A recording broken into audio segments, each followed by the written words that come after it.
Billionaire blamed pregnant wife for his misfortunes until her diary was read at her funeral. In the quiet town of Willowdale, a sprawling mansion stood as a testament to one man's success, its glittering windows hiding a host of secrets and regrets. Thomas Caldwell was hailed by neighbors as a charming millionaire whose life appeared golden, but beneath his confident smile simmered a bitter resentment he took out on his pregnant wife, Melissa. Rumors swirled of lavish parties, turning sour and accusatory words that sliced through late-night arguments like knives. Then, one tragic day, everything ended, leaving only questions. At Melissa's funeral, her hidden diary was read before a stunned congregation, unraveling secrets no one ever saw coming. Thomas Caldwell's ascent to wealth started from an unassuming background. Growing up in a modest two-bedroom apartment in Sioux Falls, he learned about hardship early. His father worked double shifts at a local car factory, and his mother, Linda Caldwell, spent her days as a home health aide. From a young age, Thomas vowed he would never live the same financially strapped life. He channeled all his ambition into building a successful real estate investment company called Caldwell and Bayliss Partners, forging a path that led from a cramped kitchen table to a boardroom in Manhattan. It was in the city's glittering hustle that he met Melissa Albright. She was a junior editor at a publishing house, modest yet passionate about art, literature, and the beauty found in the mundane. Their first meeting was hardly auspicious. He bumped into her at a charity event for underprivileged children, accidentally spilling coffee on her neat white blouse. In the flurry of apologies, Thomas found himself spellbound by the quiet warmth in Melissa's eyes. A week later, he asked her to dinner. Their courtship was a whirlwind of late-night strolls through lamplit parks, champagne toasts at rooftop bars, and slow dances in hush of dawn. But for all its fairy tale charm, underlying doubts began to surface, lingering shadows, hinting that the glitz could easily turn to gloom. Thomas proposed to Melissa in front of her parents, Richard and Sharon Albright, after only 6 months of dating. The ring he chose was breathtakingly large, glittering with diamonds around an enormous sapphire, a tribute to Melissa's favorite color, a flamboyant spectacle many called the rock that outshone the bride. Despite the extravagance, Melissa accepted it with tears in her eyes and gratitude in her heart. The wedding was set for the following spring at the historic Redwood Church, where generations of Albrights had exchanged vows. In the weeks leading up to the ceremony, tensions began to brew. Thomas, juggling a major merger at Caldwell and Bayliss, grew impatient with Melissa's insistence on finalizing every wedding detail herself. She wanted intimate touches, like handwritten place cards and personal letters of thanks for each guest, while he fixated on the bigger picture: public perception, the press coverage, and networking with high-profile attendees. Disagreements sparked like static. He criticized her for being too sentimental, while she tried to remind him they were celebrating their love, not orchestrating a corporate affair. On the morning of the wedding, the Redwood Church glowed with the promise of a happy future. White roses lined the aisle, and sunlight filtered through stained glass windows, yet a disquieting tension lurked behind Thomas's forced smile. It was the first hint of trouble in paradise. With Melissa's blessing, Thomas acquired a 10,000-square-foot estate on Willowbrook Lane as their marital home, a place that would embody the success he had so tirelessly pursued. Spectacular gardens sprawled around the mansion, complete with marble statues, a koi pond, and a meticulously trimmed labyrinth. Antique chandeliers sparkled in the foyer, and the walls were adorned with ornate tapestries Melissa selected, hoping to infuse warmth into the vastness of the space. Despite its grandeur, the mansion rarely felt like a home. Thomas was often away on business trips, negotiating new property deals in Tokyo or sealing million-dollar contracts in Dubai. When he was home, his mind remained tethered to work, checking emails during dinner, frowning at the phone screen during weekend brunch. Meanwhile, Melissa discovered she was pregnant just 5 months after their wedding, a revelation that initially brought excitement, but soon introduced a new dimension of tension. Friends noticed how her smiles became rarer, her eyes distant. Rumors circulated that Thomas wasn't exactly thrilled by the pregnancy, concerned that a child might slow him down or distract from his business ventures. Melissa tried her best to maintain a harmonious environment, learning about cooking recipes that matched Thomas's tastes, redecorating rooms to suit his preferences, yet the massive corridors echoed with an unsettling loneliness. When Melissa was 3 months pregnant, Thomas faced a major setback for the first time in his career. A risky overseas real estate investment failed to yield returns. Overnight, he lost nearly a quarter of his company's capital. Anxiety turned into anger, fueling arguments that seemed to spark from the smallest things, a forgotten invoice or an offhand comment during lunch. In those heated moments, he vented his frustration at Melissa, sometimes in subtle jabs, other times in outright accusations. "You've been nothing but a distraction," he snapped one night when she tried to talk about the baby's room. His eyes were bloodshot from lack of sleep, his voice echoing in the high-ceilinged hallway. She stood in stunned silence, tears forming in her eyes. It was as though the unborn child symbolized every worry, and in some twisted way, Thomas began believing Melissa's pregnancy was an omen of bad luck. Melissa's friend, Sarah Whitfield, once overheard Thomas muttering about how he could have closed the deal in Milan if she hadn't insisted he fly back for a checkup. It was a relentless pattern, one disappointment at the office, one misfortune in a transaction, and Thomas inevitably blamed Melissa's growing belly. Meanwhile, the truth simmered quietly in the background, waiting for the day it would erupt. Despite the mounting tension, Thomas's public persona remained polished. At extravagant parties, he entertained clients with witty jokes, clinked champagne glasses, and told stories of unstoppable ambition. Melissa would stand by his side, a supportive silhouette smiling politely, even as her soul grew heavier with each passing day.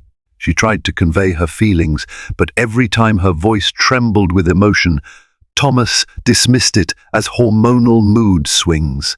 Behind the gilded doors of the Willowbrook mansion, Melissa started to keep a diary. It was given to her by her best friend, Emma Goldstein, a colleague from her days in publishing. The diary had a soft leather cover, embossed with her initials MAC. She began pouring her unspoken anxieties into these pages, each entry a catharsis for her unraveling heart. Late at night, after Thomas fell asleep or locked himself in his home office, Melissa curled up on a chaise lounge in the greenhouse, overlooking the moonlit garden. The gentle hum of cicadas accompanied the scratch of her pen as she wrote about her fears, her hopes for the baby, and the regret she felt for not recognizing Thomas's darker edges sooner. Little did she know that these private reflections would one day transform the course of everyone's lives. Thomas's downfall began with a series of unforeseeable circumstances. A key investor pulled out of a multi-million-dollar project in California, citing market instability. Then a shady partner embezzled funds from a property venture in Singapore. As each domino fell, Thomas grew more desperate. He brought in crisis management experts, cut costs, and even laid off loyal employees at Caldwell and Bayliss Partners. Still, the financial hemorrhage continued. With every setback, Thomas's temper flared more violently at home. He hovered at the edges of Melissa's daily routine, tossing hurtful words her way. "Ever since you got pregnant, everything's gone downhill," or "Your timing couldn't have been worse." Melissa tried to shield herself from these emotional blows, focusing on staying healthy, for the baby's sake. Her friends and parents noticed the tension, and while some tried to intervene, Melissa repeatedly reassured them she was fine, hoping her calm would eventually soothe Thomas's anger. But Thomas's bitterness only hardened. He found scapegoats at every turn: his associates, the economy, his own family.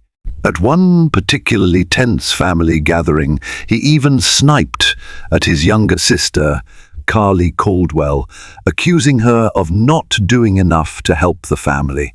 Beneath the opulent chandeliers, a corrosive resentment was eating away at the once promising marriage.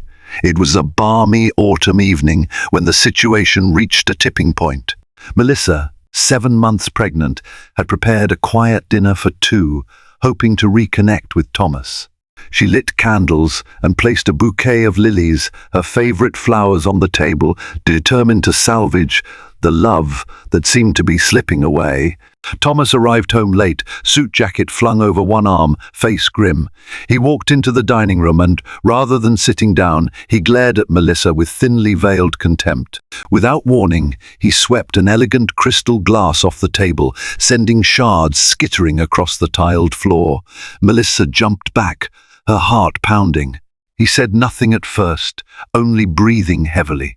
Then he unleashed a barrage of accusations about how everything had been derailed by her pregnancy, how her fragile health forced him to reconsider travel schedules, how her needs had become exorbitant demands. Tears streaked Melissa's cheeks as she knelt to gather the broken pieces. She trembled with the realization that the man she once adored had become nearly unrecognizable.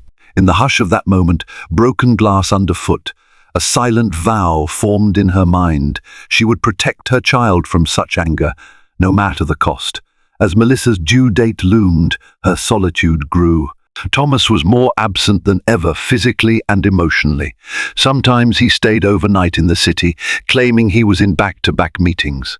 Other times he returned home at odd hours, only to lock himself in his study. Melissa, worried about the stress affecting her unborn baby, tried to exude a calm front, going for morning walks around the estate's gardens, reading up on parenting, and continuing to confide her sorrows to the diary. She wrote about her nightmares. In one dream, she was standing in an empty nursery, the walls peeling and a faint cry echoing from somewhere she couldn't reach.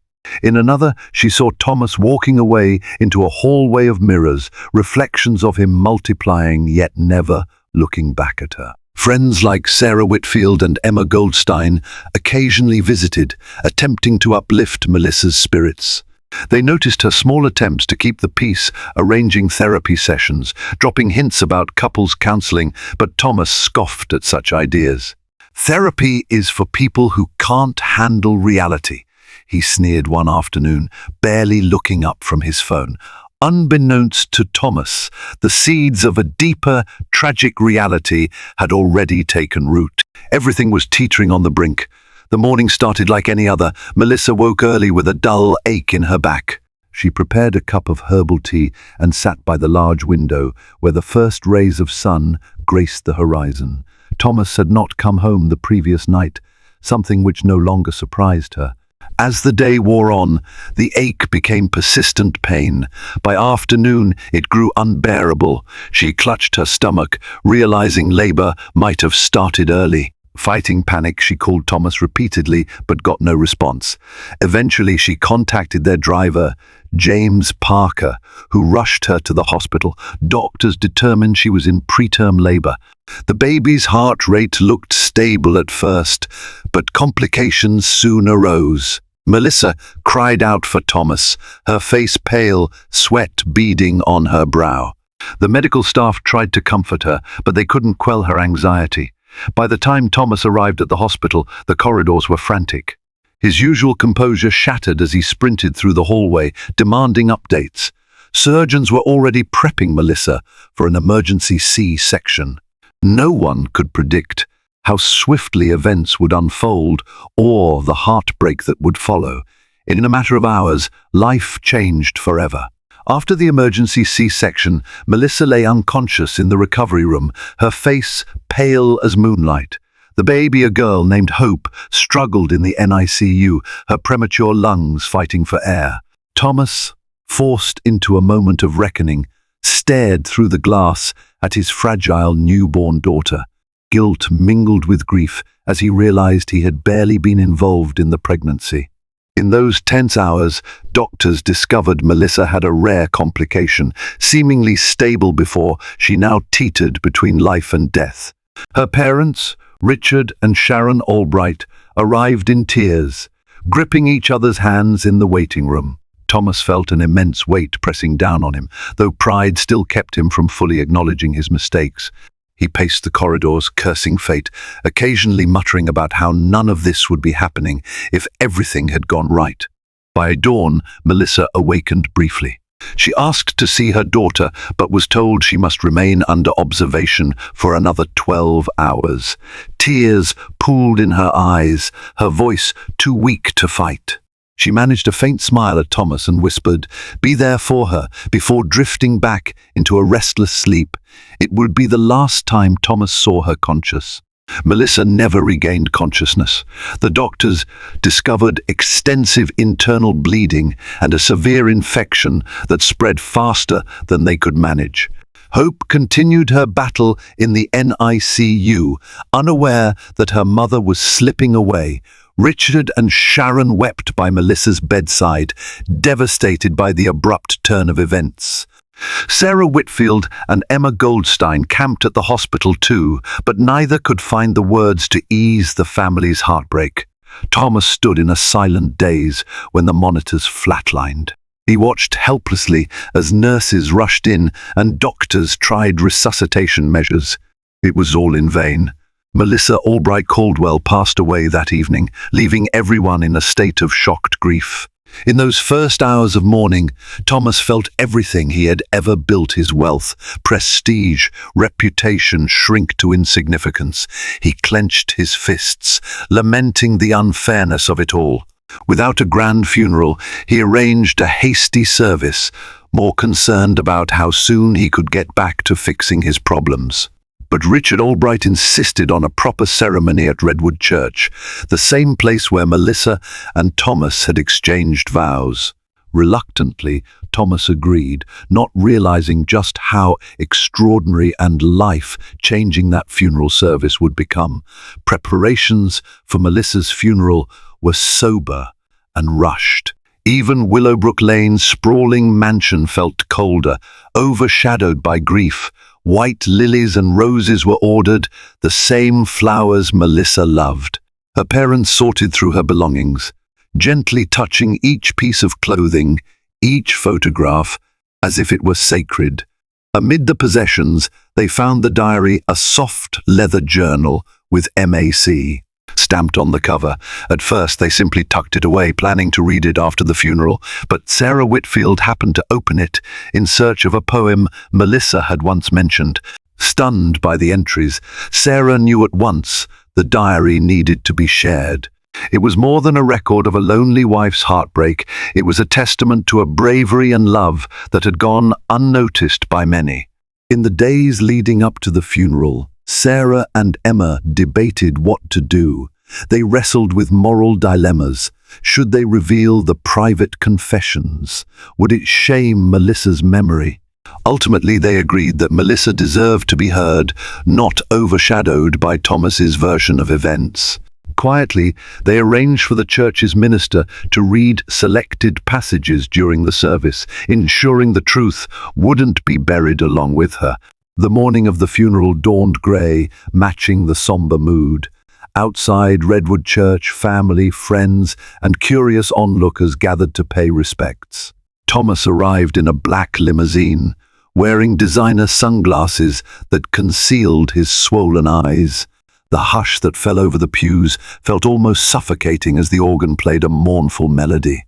Melissa's casket, adorned with lilies, rested at the front, surrounded by flickering candles.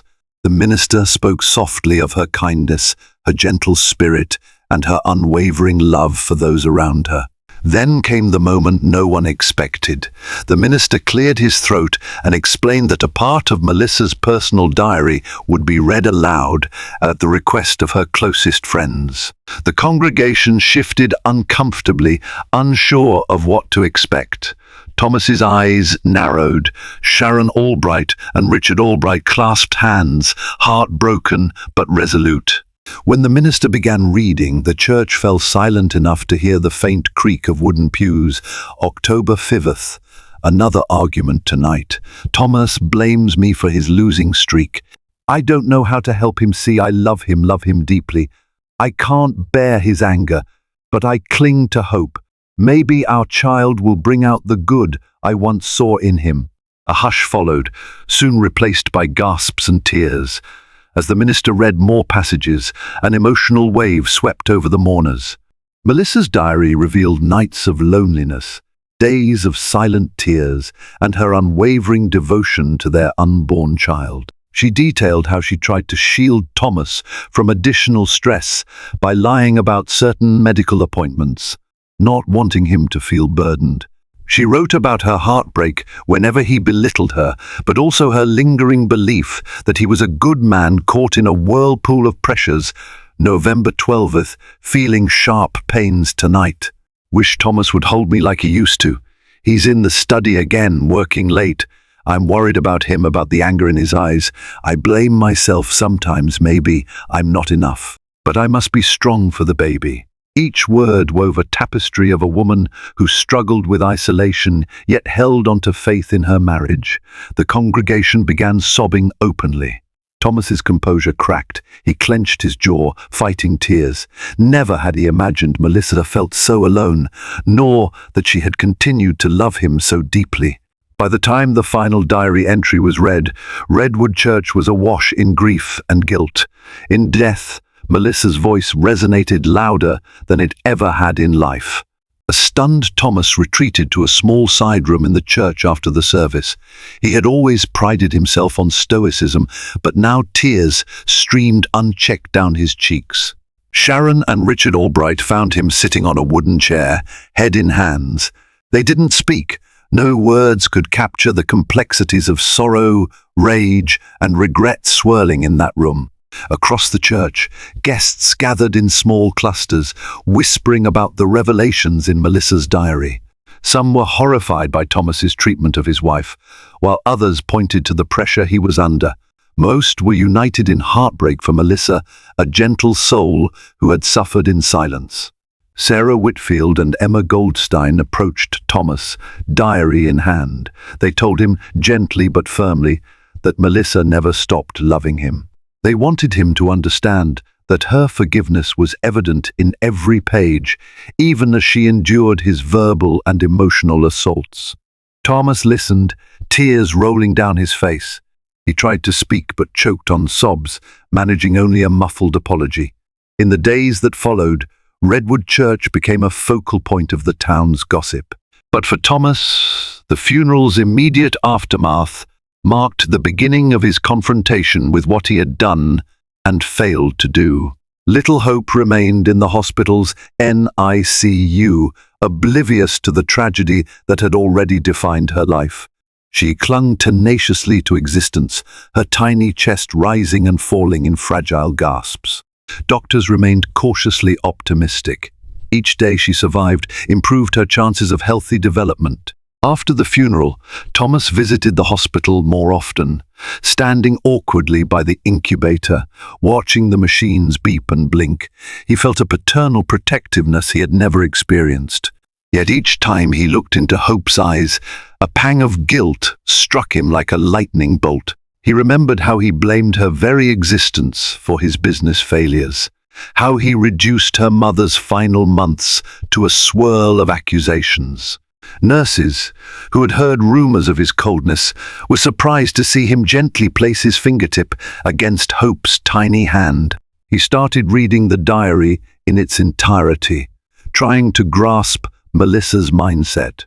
The more he read, the more he realized how she had shielded him, how she had hoped their love could endure despite his callous words. For the first time in years, the unstoppable mogul found himself kneeling at the edge of his vulnerability, and so began a slow, painful process of redemption. In the wake of Melissa's passing, legal matters required attention. Thomas discovered that Melissa, having grown increasingly anxious about their relationship, had drafted a will of her own. In it, she made provisions for Hope's future, requesting her parents and close friend Sarah Whitfield serve as guardians if something happened to both parents. The will also hinted that if Thomas could not provide a loving environment, she'd entrusted Hope's upbringing to her grandparents. For Thomas, it was a sobering moment. His wife had considered a scenario in which she or they both might not survive, and she had doubts about his capacity to care for their daughter. This revelation stung, adding to the swirling guilt and heartbreak already clouding his world. During the wake at the Caldwell mansion, tensions rippled through the marble hallways as guests bristled with conflicting emotions: sympathy for the baby, sorrow for Melissa, and confusion about Thomas's role. Many whispered, some pointedly avoided Thomas's gaze, while others approached him with forced smiles. By the end of the evening, Thomas felt more isolated than ever, haunted by the knowledge that Melissa had prepared for a future where she wasn't sure if he'd step up as a father. Thomas's company, Caldwell and Bayliss Partners, descended deeper into turmoil. News of Melissa's death, combined with swirling rumors of his mistreatment, tarnished his reputation in high-profile circles. Investors started pulling out, citing ethical concerns. Real estate deals that once seemed certain fizzled into cautionary standstills. Several key employees resigned, unwilling to remain under a man they now viewed as morally compromised. With each phone call from frantic board members, Thomas felt the walls close in. Over the years, he had built an empire, forging alliances and pumping endless resources into expansion. Now, those alliances disintegrated faster than he could salvage them. He found himself on the brink of bankruptcy, the very fate he once believed he was too shrewd to ever face. Where in the past he might have lashed out at Melissa, now he had no outlet for blame. The diary entries replayed in his mind, underscoring the love she had held for him despite everything. Haunted by her final words, "Be there for her," Thomas struggled to stay afloat emotionally. Perhaps ironically, the meltdown of his fortune paralleled his moral reckoning, forcing him to confront his failings head-on, rather than bury them beneath layers of arrogance and denial. One late evening, Thomas drove to the hospital in a battered SUV, his once chauffeured lifestyle reduced by mounting debts. After scrubbing his hands thoroughly in the NICU's antiseptic sink, he approached Hope's incubator. Her eyes, more alert now, blinked under the soft glow of overhead lights. A nurse informed him she was doing better and might soon be able to breathe without the ventilator. Overwhelmed by relief, Thomas quietly wept. That night he remained by her side, reading aloud from a children's book Melissa had once purchased, "Good night, Fireflies." He stumbled over the whimsical words, tears occasionally choking his voice. But as he spoke, he thought about the promises he wished he could make to Melissa, how he would try to be a better man for their daughter. Thomas began volunteering at the hospital, stocking supplies and assisting staff with simple tasks. The local media caught wind of his hands-on approach, a stark contrast to his former image of a hardened millionaire. For the first time, Thomas realized that love, compassion, and genuine remorse had a power that far outweighed money or prestige. Slowly, he started to believe redemption might be possible if only he could prove himself worthy. In the aftermath of the funeral, Sarah Whitfield and Emma Goldstein found themselves interacting more with Thomas than they ever had during Melissa's life. They visited Hope, bringing small gifts like handmade blankets or children's books, reflecting the nurturing nature of the friends Melissa had chosen. In the NICU's quiet environment, these two women who had once viewed Thomas with suspicion now witnessed the depth of his sorrow and the sincerity of his newfound resolve. Sharon and Richard Albright, still coping with their immense loss, remained cautious.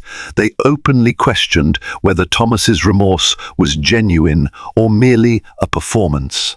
Despite their reservations, they saw changes in him they couldn't ignore. He attended every hospital briefing, listened intently to doctors, and pored over medical information with a dedication they never imagined possible. In a bittersweet twist, the hospital visits and discussions about hope became a bridging point. Sarah, Emma, and even Melissa's parents began sharing stories of Melissa, her childish giggles at pranks, her secret longing to open a children's bookstore, her gentle nature that had once so charmed Thomas. In those recollections, the spirit of Melissa flickered, reminding everyone that she had longed for harmony, for family, for love to triumph over bitterness. Just when Thomas began forging a tentative bond with Melissa's family, legal complications arose. Melissa's will named her parents and Sarah as guardians for hope if Thomas was deemed unfit. News spread that an official inquiry might be launched to determine custody arrangements. Concerned about Thomas's past behavior, Richard and Sharon pushed for a formal investigation. The possibility of losing hope devastated Thomas. He understood why Melissa's family doubted him. His own behavior had justified their fears. Determined to prove his commitment, Thomas sought therapy sessions with a grief counselor. He also attended a fatherhood workshop at the hospital, learning basic infant care from changing diapers to feeding techniques. He invited Sharon and Richard to join him, hoping they would see his genuine efforts. The official hearing loomed, overshadowing the NICU's cautious optimism about hope's progress. Media attention resurged, painting Thomas as a disgraced tycoon caught between redemption and scandal. While the tabloids relished the story, Thomas kept his head down, focusing on what truly mattered. He vowed that if he had to step into a courtroom to fight for his daughter, he would do so not with arrogance, but with sincerity and a drive to honor Melissa's memory. After weeks of guarded prognosis, the day finally arrived. The doctor announced Hope no longer needed the ventilator. Her lungs had matured enough for her to breathe on her own. Thomas's heart pounded as he stood by the incubator, watching nurses gently remove the tubes. The moment her tiny chest rose and fell, unassisted, tears streamed down his face. Sharon and Richard embraced each other, relief flooding their expressions. Sarah and Emma cheered quietly, fighting back sobs. Although small and fragile, Hope was a survivor, embodying the spirit her mother had cherished. The NICU staff offered to let Thomas hold her. With trembling arms, he lifted his daughter for the first time, skin against skin, feeling the warmth of a life he had nearly forfeited through anger and pride. She blinked up at him, a quiet coo escaping her lips. That first embrace was like a benediction, a silent confirmation that even amidst tragedy, love could emerge.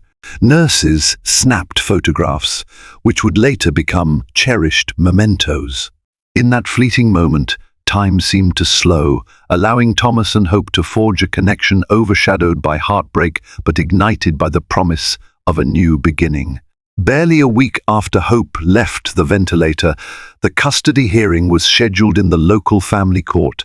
Tension ran high as Thomas, joined by his attorney, faced Sharon and Richard Albright. Despite the emotional circumstances, both sides approached the hearing with caution. The judge, a stern woman named Marisol Rivera, had reviewed the case's background, Melissa's diary excerpts, Thomas's business downfall, and the questionable environment in which Melissa had spent her final months. Thomas spoke candidly, his voice trembling as he recounted his regrets, acknowledging his mistakes and promising to dedicate his life to raising Hope with compassion. Sharon Albright tearfully testified about Melissa's anguish, revealing stories from the diary that made the courtroom's air heavy with sorrow. But then Sarah Whitfield took the stand.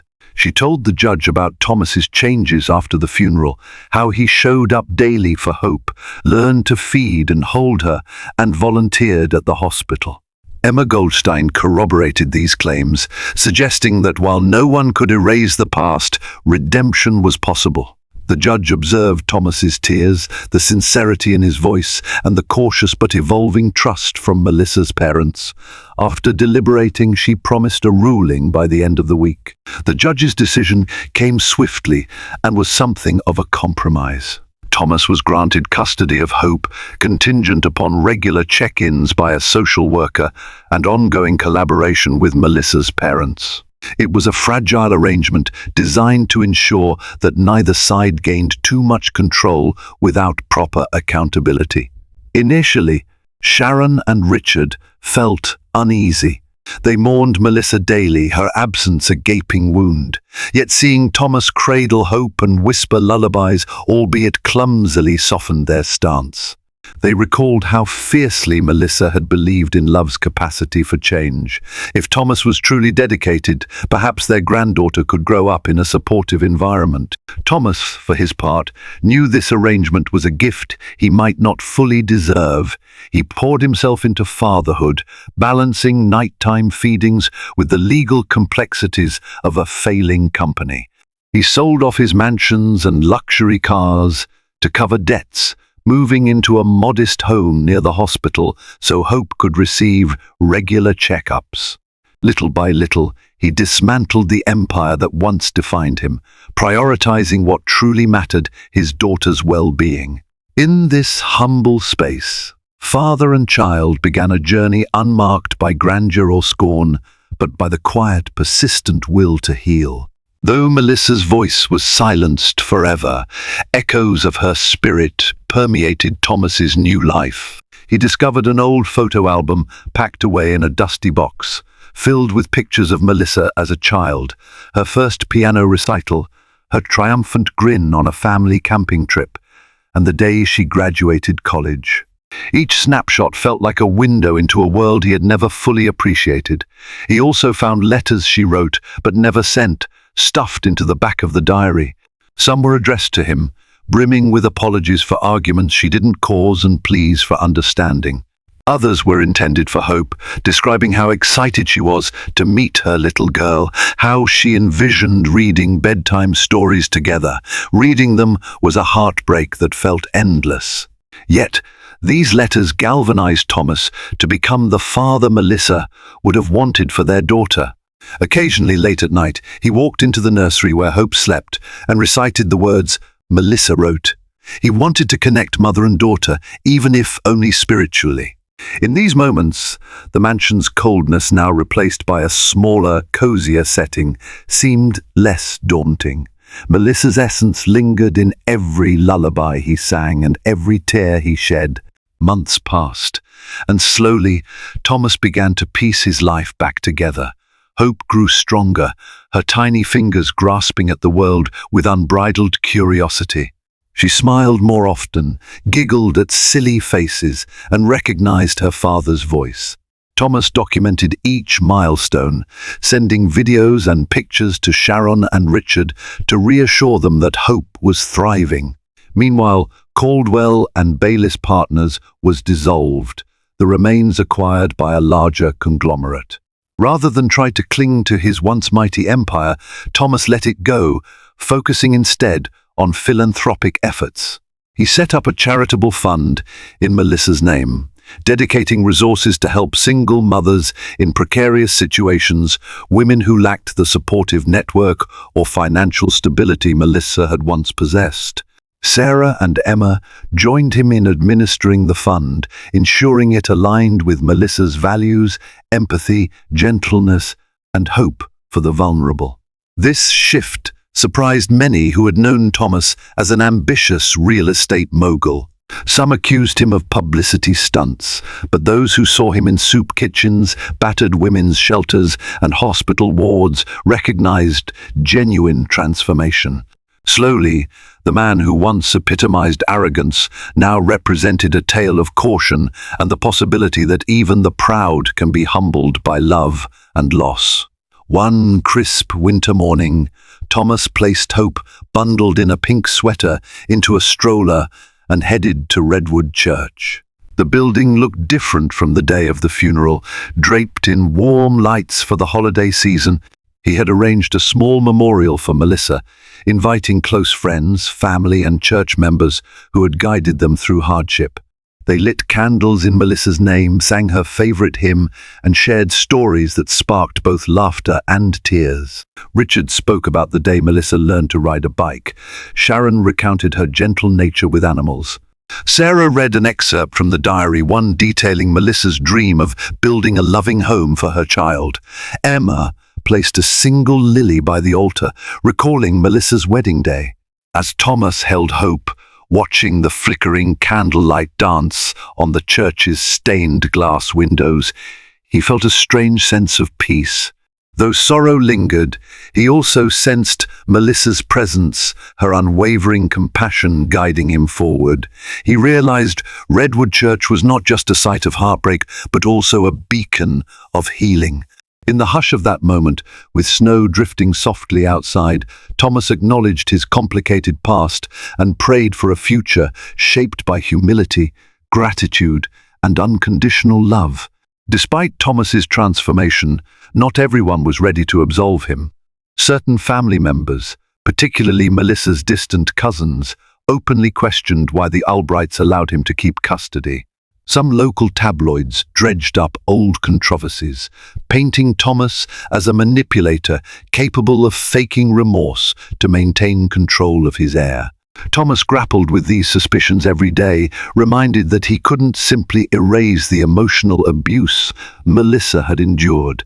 He continued therapy, delving into the root causes of his anger and fear, the shame of a poor childhood, the desperation to appear successful, and the fragile ego that couldn't handle failure. Week by week, he unlearned harmful coping mechanisms, learning to process setbacks without lashing out or burying his emotions. Hope, blissfully unaware of these adult dramas, grew in her father's care. Her first smile, first laugh, and first attempts at crawling offered bright moments that overshadowed dark memories. Sharon and Richard watched with cautious optimism, slowly finding it in their hearts to forgive Thomas. They began inviting him to family dinners, ensuring Hope maintained a connection to her mother's side.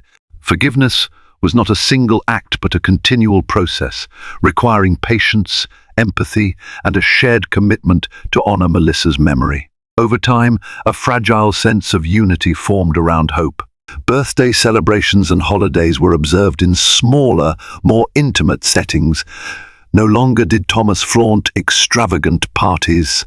Instead, he cooked alongside Sharon in a cozy kitchen, laughed at Richard's dad jokes, and read bedtime stories to Hope, with Sarah and Emma present. They developed new traditions, releasing lanterns on Melissa's birthday, volunteering together at a local shelter during the holidays, and replanting the garden at Redwood Church each spring. Through these acts, they honored the woman who had been a thread of kindness in their lives. Thomas also made sure that Hope knew of her mother, not as a tragic figure, but as a loving, creative woman who once dreamed of opening a children's bookstore. And so, Willowdale's tight-knit community began to see a different side of Thomas Caldwell. The man who once roamed lavish corridors, lost in ambition, now knelt on church floors, scrubbing them clean before a charity event. The father who nearly abandoned his responsibilities found joy in every tiny milestone, like the first time Hope called him Dada. Each day felt like an incremental step away from ruin and resentment, and a step closer to the harmony Melissa had envisioned. As part of his healing, Thomas decided it was time to confront some unresolved pieces of his past. He visited the former Caldwell and Bayliss headquarters, now owned by another company.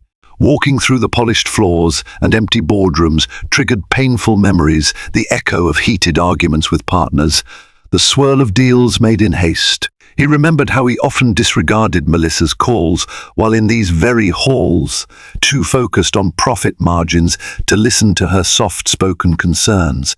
He also traveled back to Sioux Falls, visiting the shabby apartment building where he grew up. The sight of its peeling paint and rusty fire escapes rekindled old anxieties about poverty and failure.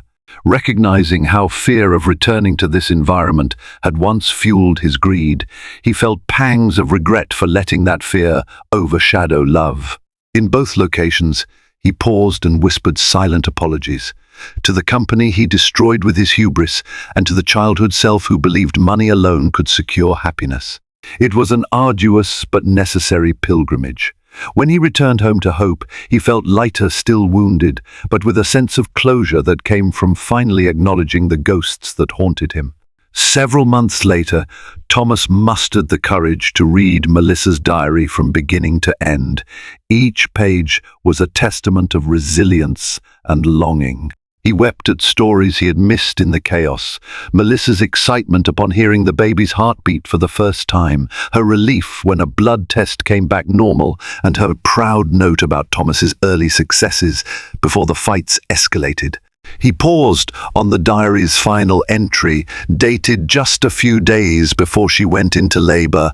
"I'm scared, but I believe in Thomas. I believe somewhere in him is the man I fell in love with. The baby deserves a father who can love unconditionally. Even if he never finds that love for me, I pray he finds it for our child. If something happens to me, I hope he realizes it's not his fault. I want him to cherish our daughter and give her the life I dreamed of, full of kindness and possibilities." Thomas's hands trembled, tears staining the words written in Melissa's graceful script. Her unwavering faith in him, even as she endured his scorn, broke him all over again. Yet it also propelled him forward with renewed resolve to honor her faith by being the father and man she believed he could be. On a warm summer evening, Thomas returned for one final visit to the mansion on Willowbrook Lane. Most of its grand furniture had been auctioned off to settle debts, leaving echoing halls. In the garden, weeds had overtaken the once pristine hedges. He walked through each room, reflecting on the illusions he had clung to. Behind every gilded frame and marble column was a memory, some tender, most fraught with tension. He paused in the greenhouse where Melissa used to write in her diary, the seat where she likely cried alone. The air felt heavy with the ghosts of a life that could have been so different if only he had listened, yet he refused to leave overcome by regret. Instead, he said a quiet farewell, touched the withered vines, and let the sun's last rays guide him out. Before leaving, he placed a single lily near the entrance, Melissa's symbol. Then he locked the door, turning away from the mansion that had once represented his ambitions, now just a relic of pain and transformation. In that moment, he felt a weight lift, like an ancient debt to a past self had finally been settled. The next chapter awaited him, and it was defined not by grandeur, but by genuine hope. Settled into a small, sunlit house near Redwood Church, Thomas found comfort in simple routines. He woke early to feed Hope, prepared breakfast, and eventually planned to enroll in a part-time community college course on social work, a far cry from his former high-stakes life. His philanthropic endeavors continued through the Melissa Caldwell Fund, focusing on providing resources to expectant mothers who faced financial or emotional hardship. Over time, he and Melissa's parents developed a stronger bond. They volunteered together, sharing stories of Melissa with others, ensuring her memory influenced the lives of countless families. Sarah Whitfield and Emma Goldstein remained close friends, becoming honorary aunts to Hope, who grew from a fragile NICU baby into a vibrant toddler with a bright smile reminiscent of her mother's. Occasionally, the sting of regret still flared. Milestones like Hope's first birthday or the day she spoke her first word reminded Thomas of all that Melissa had missed. In these moments, he clutched the diary, seeking solace in her words. He vowed never to forget the lessons learned from her suffering. Through devotion, humility, and service to others, he found a way to keep Melissa alive in spirit, a guiding star, illuminating a path once lost in darkness. Years slipped by, and with them, the raw edges of grief softened into a poignant ache. Hope blossomed into a curious child, always asking questions about the mother she would never meet. Thomas showed her photographs and read her excerpts from Melissa's diary, carefully omitting the heartbreaking portions. He wanted her to know, above all else, that her mother was a beacon of gentleness and creativity. By the time Hope started school, Redwood Church's congregation had erected a small plaque in Melissa's honor, in loving memory of Melissa Albright.